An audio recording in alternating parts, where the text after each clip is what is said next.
ele tem mais derrotas do que vitórias, né? O Vasco com ele tem mais derrotas do que vitórias. Vitórias expressivas que nós tivemos na semifinal contra o Fluminense, quando reacendeu a esperança de ir para a final e concretizamos no jogo seguinte, indo para pênalti, né, com sofrimento, mais estilão Diniz. Grande vitória em cima do São Paulo, espetacular em cima do Santos, um chocolate, contra o Internacional. Vou pegar esses 4 exemplos aqui, porque eu acho que são 4 exemplos muito palpáveis, né? Porém pobres, se nós tivermos esses poucos exemplos, né, porque são 18 vitórias e 19 derrotas, para falar. O Vasco iniciou o Campeonato Brasileiro acendendo a luz vermelha, não a luz amarela, vermelha. Por quê? O Vasco não ganha. Nos últimos 9 jogos só ganhou um jogo do Brasileiro, contando os do ano passado. Não vem desempenhando. O Campeonato Estadual vem se arrastando, vem ganhando os pequenininhos, eventualmente.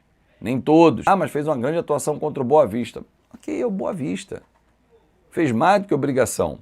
Falta ao Vasco ter mais sequência. Falta ao Diniz buscar variações. O gol que a gente toma contra o Mirassol é uma jogada que já se conhece de muitos e muitos e muitos anos do Diniz. Vamos pegar o Fluminense 2023, cortar para o Vasco 2026. Fábio rola a bola no tiro de meta para André ou Martinelli. Léo Jardim rola a bola para Thiago Mendes, eventualmente Coutinho ou até mesmo Nuno. Então sempre um jogador de mais qualidade para fazer essa saída de bola e não os zagueiros. Batem os times? Ok. Os zagueiros abrem. Nino abria na direita e na esquerda... Quem era na esquerda do Fluminense? Agora eu esqueci o nome. Mas enfim. Abria na esquerda o outro zagueiro tricolor. Felipe Melo. Isso. Vasco. Cuesta abre na direita. Robert Renan abre na esquerda. Quem vem por dentro buscar essa bola? Normalmente os meias. No Fluminense vinha o Paulo Henrique Ganso. Eventualmente quando estava em campo vinha o Lima. Ou Martinelli e Ganso. Quem baixa para buscar a bola? Se sai o Thiago Mendes. Coutinho e Nuno. E os laterais? Vem por dentro. Se a jogada constrói pela esquerda, o lateral entra. Se é na direita, vem da direita. No Fluminense era o Marcelo, na direita era o Samuel Xavier. No Vasco é o Piton, ou o Paulo Henrique, ou o Puma. Tem semelhança? Lá na frente, a movimentação dos baixolinhas. Cano, John Arias, no Vasco.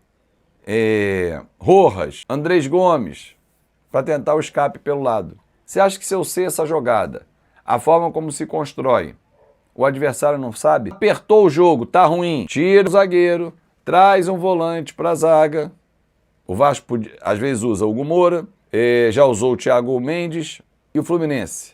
Tirava o Nino ou o Felipe Melo, trazia o Martinelli ou o André. Porra, o modelo é igual. O modelo de jogo do Diniz não muda.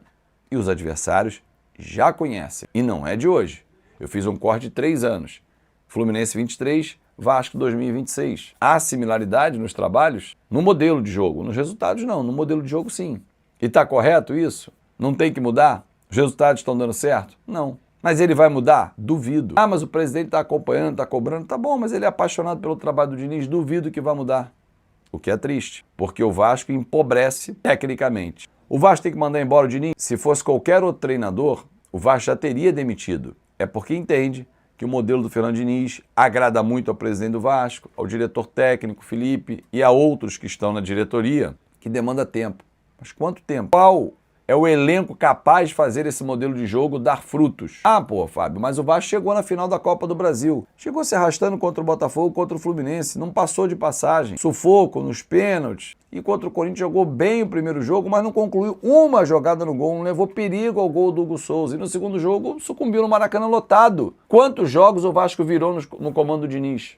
Talvez o Vasco olhe para o mercado e não veja tantas opções. É verdade, o mercado está ruim. Mas tem que encontrar uma solução. O Cruzeiro não achou o Leonardo Jardim? Se deixar a Modelo trabalhar, o Admar trabalhar, a Modelo tem que trabalhar na área dele, que é o CEO. Mas o diretor executivo, o Admar Lopes, ele vai encontrar um grande nome. Ele tem feito grandes negócios, é para pensar. Grande abraço, minha galera, tudo de bom para vocês e vamos juntos para mais uma grande temporada aqui no Fanático Vascaíno. A gente vai falar sobre patrocínio master também. O Vasco se aproximou de uma casa de apostas para se tornar patrocinadora master do clube. A gente vai falar sobre isso no vídeo. Vamos falar também sobre o Riquelme, lateral esquerdo. Ele foi emprestado para um clube da Grécia, né? A gente até falou isso no vídeo anterior, foi assunto, o empréstimo do Riquelme, né? Negócio fechado. Mas além disso, o Vasco fechou uma parceria com esse time que pegou o Riquelme emprestado para ser uma porta de entrada ali para alguns jogadores do Vasco, talvez que não que não vão ser muito utilizados, né, para ter uma porta de entrada ali para ser negociado para o futebol europeu. Então, meus amigos, começando aqui mais um vídeo, vamos naquele pique, hein, direto para os assuntos, sem enrolação, vamos falar de Vasco da Gama. Vamos lá atualizar tudo sobre o nosso gigante da colina, o Vasco que joga só na segunda-feira, hein? Final de semana, você que gosta de curtir o final de semana, tá tranquilo. Esse final de semana não tem Vasco para te estressar. Vasco vai jogar só na segunda-feira contra o Madureira. O Vasco pode estragar o seu início de semana, mas o seu final de semana tá suave, tá tranquilo. Segunda-feira joga contra o Madureira e depois na quinta-feira contra a Chapecoense pelo Campeonato Brasileiro. O jogo contra o Madureira é mando do Madureira, mas vai acontecer em São Januário, né? Coisas de Campeonato Carioca também. O Madureira levou esse jogo para São Januário de olho ali na renda, né, da partida, já que os jogos do Vasco em São Januário, o estádio costuma ter um bom público, né? Mas enfim, vamos aqui com o nosso giro de notícias, vamos falar sobre o Spinelli, né? Começar falando sobre o Claudio Spinelli, atacante argentino do Independente Del Valle, que atualmente é o plano A do Vasco, né, pro ataque. O Vasco quer muito essa contratação.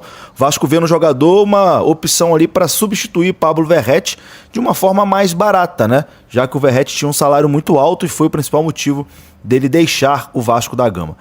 O Vasco já apresentou duas propostas, né, ao Independente Del Valle para tentar contratar esse jogador.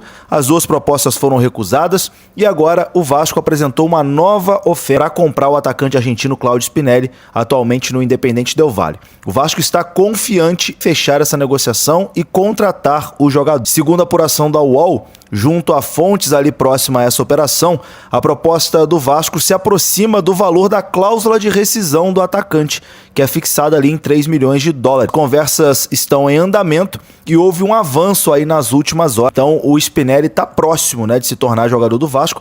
Entre Vasco e Spinelli a coisa já está acertada, né? O jogador já aceitou a proposta salarial do Vasco, aceitou o projeto do Vasco, mas falta o Vasco se acertar com o Independente Del Valle, né? O Independente Del Valle aceitar a proposta do Vasco, parece que isso finalmente está acontecendo. Spinelli tem 28 anos de idade e já comunicou, né, à diretoria do Independente Del Valle o seu interesse em se transferir para o futebol brasileiro, ponto considerado ali determinante, né, pelo Vasco para tentar concretizar o negócio. Então tá próximo, né? Tá próximo de acontecer e o Claudio Spinelli se tornar reforço do Vasco aí para essa temporada de 2026. Acho que será uma boa contratação, acho que é um nome interessante. Vamos ver se vai se adaptar ao futebol brasileiro, mas lá no Independente Del Valle fez bastante gols, né, com a camisa do Del Valle. Vamos aguardar, mas acredito que essa semana a gente terá um desfecho positivo aí em relação ao Spinelli. O Vasco também tenta a contratação do Cuiabano, né, do Nottingham Forest, e a situação é parecida. O Vasco conseguiu acertar as bases salariais ali com o Cuiabano, mas precisa do ok do Nottingham Forest, né, e segue negociando aí com o Nottingham Forest para tentar chegar num denominador comum, já que o jogador não vai ser utilizado lá na equipe inglesa. O Nottingham Forest quer um valor X, o Vasco está oferecendo Y e as partes estão negociando ali para poder chegar num valor que seja bom para todo mundo. Existe uma confiança no Vasco também de conseguir, né, fechar essa contratação do Cuiabano. Então, acredito que a próxima semana será bem movimentada no Vasco e eu acho que o Claudio Spinelli está mais próximo do que o Cuiabano.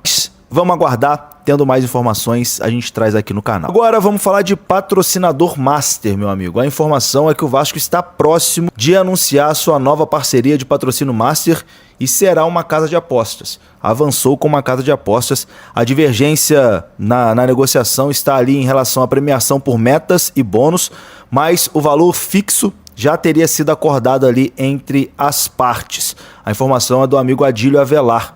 O Vasco pede que os bônus sejam destravados caso o clube chegue às oitavas de final da Copa do Brasil, oitavas da Sul-Americana e entre os 10 primeiros colocados do Campeonato Brasileiro. Já a casa de apostas acha ideal destravar esse bônus caso o Vasco chegue à semi da Copa do Brasil e no mínimo entre os 6 do Campeonato Brasileiro.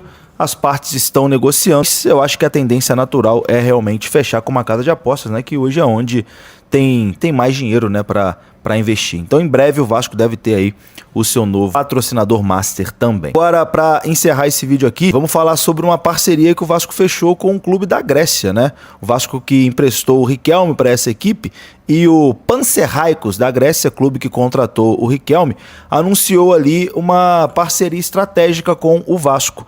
O acordo foi viabilizado por iniciativa do presidente do Panserraicos, com a participação do diretor técnico do Vasco e ex-jogador Léo Matos. A parceria tem como objetivo principal a identificação e o desenvolvimento de jovens talentos brasileiros para o mercado europeu, tendo esse clube grego aí atuando como porta de entrada para atletas selecionados ali pelo Vasco, né? Ou seja, basicamente jogadores não muito utilizados pelo Vasco, o Vasco pode mandar para esse clube lá na Grécia para adquirir experiência europeia, enfim, para poder também ter uma porta de entrada ali no futebol europeu. Então, uma parceria estratégica aí pro Vasco da Gama. É isso, meus amigos, vou ficando por aqui, tá? Antes de ir embora, eu quero saber se você assistiu a estreia do Ryan hoje. Ryan estreou bem lá na Premier League, hein? Que saudade do nosso cria, hein? Né, meu amigo? Vai ser difícil substituir o Ryan aqui. É um jogador diferente mesmo, já estreou lá na Premier League, pô, deixando o João Gomes comendo poeira, dando assistência, enfim. O Ryan vai ser um dos grandes jogadores aí do futebol brasileiro, com toda certeza. É isso, meus amigos, vou ficando por aqui, tá? Um grande abraço, obrigado pela sua audiência, deixe seu comentário, saudações vascaínas, deixe seu like aqui, que é muito importante também. Se inscreva aqui no canal se você não for inscrito. Eu sei que é chato ficar pedindo essas coisas, mas é importante pro canal continuar crescendo aqui na plataforma, beleza? Então, ó, likezinho, aquele padrão. Deixa o like, se inscreva. E é isso, deixe seu comentário, tamo junto. Até a próxima. Fui!